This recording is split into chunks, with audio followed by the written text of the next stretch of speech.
সুপ্রভাত, কেমন আছো তোমরা সবাই? মৌসুমীর নতুন একটি ব্লগে তোমাদের সকলকে স্বাগত জানাই। আশা করি তোমরা ভালো আছো, আর আমরাও বেশ ভালো আছি। আজ শনিবার সকাল প্রায় 9টা মতো বাজে। কালকে তোমাদের সাথে আমি আমার সপ্তম মাসের স্বাদের ব্লগ শেয়ার করেছিলাম। যারা সুন্দর সুন্দর কমেন্ট করেছো তাদের সকলকে ধন্যবাদ জানাই। আর যারা এখনও দেখোনি তারা প্লিজ দেখে এসো, আর অবশ্যই কমেন্ট করে জানিও কিন্তু তোমাদের কেমন লাগলো। কালকের খাবার দাবার অনেকটাই বেঁচে গেছে, তাই আজকে আর দুপুরে রান্না নেই, শুধু ভাত করলেই হবে। আজকে জলখাবারে স্যান্ডউইচ বানাবো, তবে একটু অন্যরকমভাবে। এখন ব্রেকফাস্ট বলতে তো রুটি সবজি নয়তো স্যান্ডউইচ, তাই এরই মধ্যে ভ্যারিয়েশন আনার চেষ্টা করি। জানো তো, শরীরটা এখন আর তেমন স্বাদ দেয় না, একটু কাজ করলেই কেমন যেন হাঁপিয়ে উঠি। কেটে নিয়েছি ক্যাপসিকাম, পেঁয়াজ আর লঙ্কা। একটু রসুন দিলে ফ্লেভারটা আরও ভালো আসতো, কিন্তু তখন তা ভুলে গিয়েছিলাম। এবার কড়াইতে একটু তেল দিয়ে সব কিছু একটু সতে করে নিলাম। জানো তো, আজকে সকালে আর চা বসাইনি। একটা গ্যাসে কুলেখাড়া পাতা আর আরেকটাতে 2টো ডিম সেদ্ধ বসিয়ে দিয়েছিলাম। স্যান্ডউইচ যদিও একটা ডিম দিয়েই করব, তবে আরেকটা ডিম রেখে দিয়েছিলাম সিদ্ধ খাবো বলে। এরই মধ্যে কুলেখাড়া পাতাটা সেদ্ধ হয়ে গেছে, সেটা ছেঁকে গ্লাসে ঢেলে নিলাম। এই 29 উইকসে এসে, বা বলা ভালো 3rd ট্রাইমেস্টার থেকেই প্রোটিন, কার্বোহাইড্রেট, ফ্যাট, সেই সাথে হিমোগ্লোবিন সব কিছুরই রিকোয়ারমেন্ট অনেকটাই বেড়ে যায়। বেবির গ্রোথ ঠিক রাখার জন্য এগুলো খুবই জরুরি।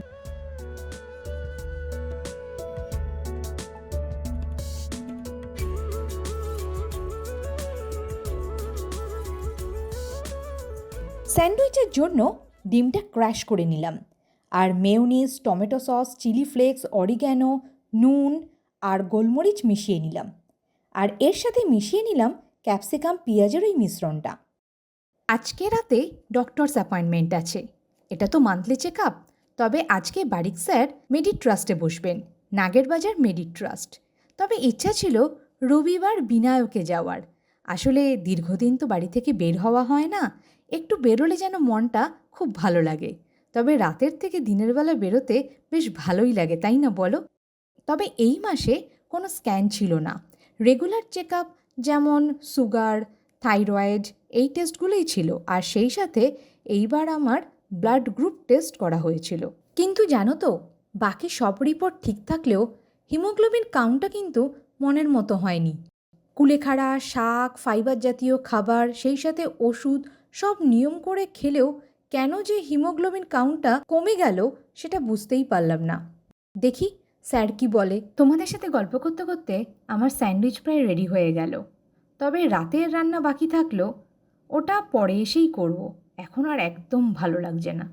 পাউরুটিতে অল্প মেয়োনিজ লাগিয়ে পুরটা ভরে নিলেই রেডি স্যান্ডউইচ।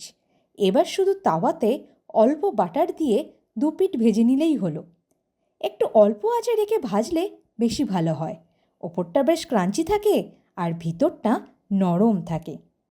কিন্তু জানো তো, আমার প্রেগনেন্সির এই 7 মান্থ রানিং, কিন্তু এখনও পর্যন্ত কোনো খাবারের প্রতি আমার কোনো ক্রেভিংস নেই। বরং আগে যে খাবারগুলো খেতে পছন্দ করতাম সে খাবারগুলোও তেমন আর ভালো লাগে না। চলো, ব্রেকফাস্ট রেডি হয়ে গেছে, এবার স্যান্ডউইচগুলো কেটে সার্ভ করে দিই। যেহেতু স্যান্ডউইচে অল্প মেয়োনিজ ইউজ করেছিলাম, তাই ভেতরে আর চিজ ইউজ করিনি।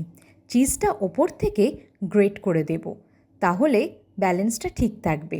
আর ছড়িয়ে দেব ওপর থেকে একটু অরিগ্যানো আর চিলি ফ্লেক্স। আজকে আমার ডক্টরস চেক আপ আছে, যেতেই হবে। প্রথমে ভেবেছিলাম কালকে যাব, কালকে সানডে যাব, কিন্তু যাই হোক একটা মিসআন্ডারস্ট্যান্ডিং হয়ে গেছে। স্যার সানডে বসেন না, তো এখনই যেতে হবে স্যারকে দেখাতে।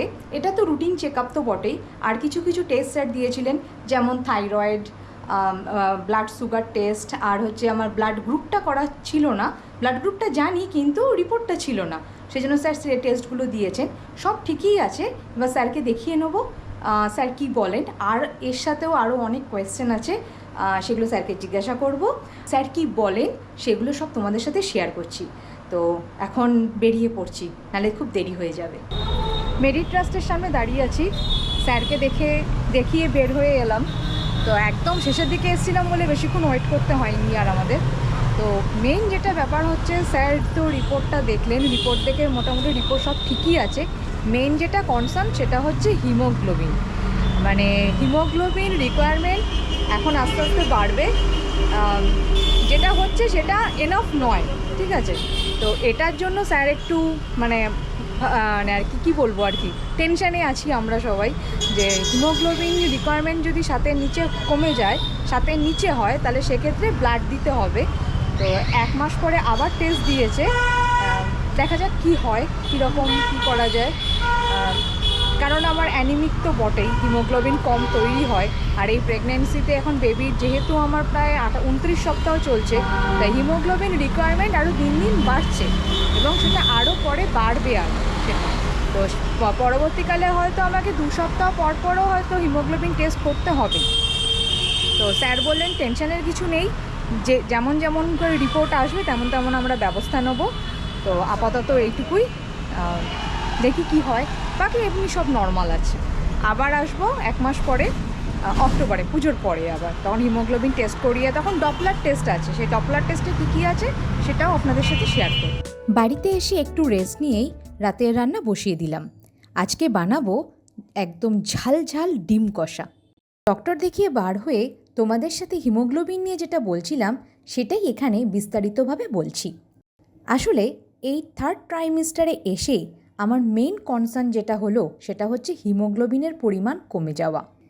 প্রেগনেন্সির আগে এই অ্যানিমিয়ার জন্য আমি কিন্তু মেডিসিন খেতাম না, তবে কুলেখাড়া পাতাটা খাওয়ার চেষ্টা করতাম। তাতে আমার হিমোগ্লোবিন লেভেল 9 থেকে 10-এর মধ্যে থাকতো। কিন্তু এই 3rd ট্রাইমিস্টারে এসে হিমোগ্লোবিন রিকোয়ারমেন্টটা সকলেরই বেড়ে যায়। তাই ওষুধের সাথে সাথে কুলেখাড়া, খেজুর, আরও নানা রকম ফাইবার জাতীয় খাবার আমাদের খেতে হয়। কিন্তু আমি এই সব কিছু নিয়ম মতো পালন করার পরও আমার হিমোগ্লোবিন লেভেলটা কিন্তু এখন দাঁড়িয়েছে হচ্ছে 7, যেটা অনেকটাই চিন্তার বিষয়। যদিও আমার ফেরিটিন টেস্ট করা হয়েছে এবং তার রেজাল্টও ঠিকঠাক আছে, সেই জন্য আমাকে কোনো ইঞ্জেকশন নিতে হবে না হিমোগ্লোবিন বাড়ানোর জন্য। কিন্তু যেটা করতে হবে সেটা হলো 7-এর নিচে যদি আমার হিমোগ্লোবিন লেভেল কমে যায় তাহলে আমাকে ব্লাড নিতে হবে, এবং প্রতিদিন 1 ইউনিটের বেশি আমি ব্লাড নিতে পারবো না। এবং এই ব্লাড নেওয়ারও কিন্তু অনেক ডিসঅ্যাডভান্টেজ আছে। যেমন আমি স্যারকে বললাম 2019-এ আমার যখন মায়োমেক্টমি হয়েছিল তখনও কিন্তু আমাকে ব্লাড দেওয়া হয়েছিল, কারণ আমার হিমোগ্লোবিন লেভেল 7-এর নিচে চলে গেছিলো।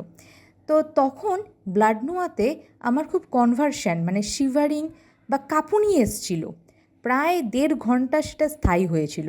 তো সেটাই আমি স্যারের সাথে শেয়ার করলাম। স্যার এর সাথেও আরও অনেক কিছু বললেন, যে ব্লাড নেওয়ার অনেক ডিসঅ্যাডভান্টেজও আছে, কিন্তু কিছু করার নেই, এই অবস্থায় আমাকে এইটা তো সহ্য করতেই হবে, তাই না? যদিও এই মাসে আয়রন আর ক্যালসিয়ামের ট্যাবলেটের সাথে সাথে ফলিক অ্যাসিড আর মাল্টিভিটামিন অ্যাড হয়েছে। 15 দিন বাদে হিমোগ্লোবিন টেস্ট করতে হবে, দেখি রেজাল্ট কেমন আসে। পিসিওডি, চকলেট সিস্ট পেরিয়ে কিভাবে আমি আমার প্রেগনেন্সি জার্নি স্টার্ট করেছিলাম, মেডিসিনের সাথে সাথে খাদ্যাভ্যাসের কী পরিবর্তন করেছিলাম, সবই আমি তোমাদের সাথে আগের ব্লগগুলোতে শেয়ার করেছি। এখনও যা হবে তোমাদের সাথে আমি ছোট ছোট ব্লগের মাধ্যমে শেয়ার করব। তোমাদের সাথে গল্প করতে করতে আমার ডিম কষা অলরেডি তৈরি হয়ে গেছে। কিছুই না, খুব সহজ একটা রান্না। পেঁয়াজ, আদা, রসুন, কাঁচা লঙ্কা সব একসাথে বেটে নিয়ে তেলে ভেজে নিলাম, আর দিয়ে দিলাম ধনে গুঁড়ো, লঙ্কা গুঁড়ো, জিরে গুঁড়ো, নুন, হলুদ আর একটু চিনি। ব্যাস, আর কোনো মশলা লাগবে না। এটাকেই ভালোভাবে কষিয়ে নিলাম, সাথে দিয়ে দিলাম একটু টমেটো বাটা। ভালোভাবে কষালেই তেল ছেড়ে যাবে। তাতে দিয়ে দিলাম আলু আর ডিম ভাজাগুলো। এরপর আরেকটু কষিয়ে নিলেই তৈরি ডিম কষা। এই ডিম কষা কিন্তু ভাত বা রুটির সাথে বেশ জমে যাবে।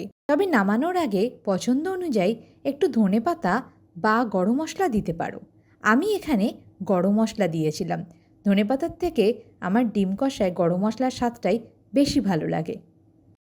তবে চলো, ব্লগটা আজকে এখানেই শেষ করছি। গরম গরম রুটির সাথে এই ডিম কষা একেবারে জমে যাবে।